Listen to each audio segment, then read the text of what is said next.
10 minutes.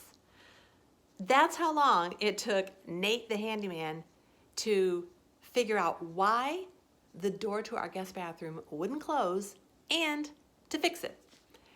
In fact, he told me that when Sam called and described how the wind had whipped it shut, he was pretty sure he knew what was wrong. And when he got here and looked at it, that was it. So he went out to his truck, got some screws, his electronic screwdriver, and zip, zip, the door shut. As I watched him work, I said, how did you know just from Sam's description that this was the problem?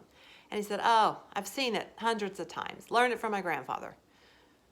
Okay, Sam and I had looked at that door a bunch of times after it had been whipped shut, and we couldn't figure out what the problem was.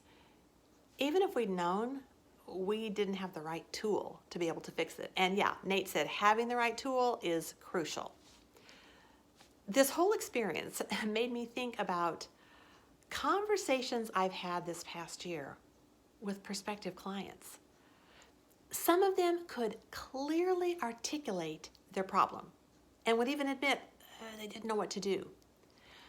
But when a solution was suggested for them to consider, they decided they were going to wait and not make the investment to address it.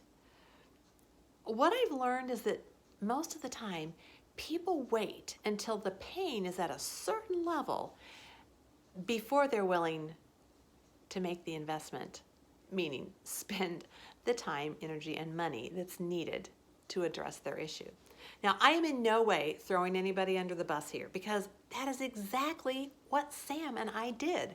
We waited until we knew we had company coming who would probably want the privacy of being able to close the bathroom door before we made the investment to have it fixed.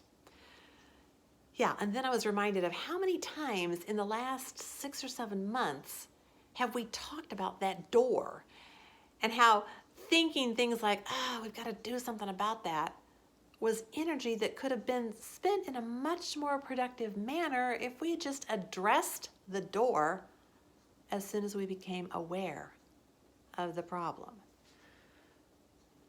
2 questions. Where are you failing to address an issue that you know you need to deal with? And how bad does the pain have to get before you do? Stripped out screws in a bathroom door, it's a pretty inexpensive, easy fix. But the consequences of ignoring people issues, personal and personnel, comes with a much higher price tag. That's my perspective this Friday. I'm Amy Barg, living large and getting ready to celebrate Christmas with the family.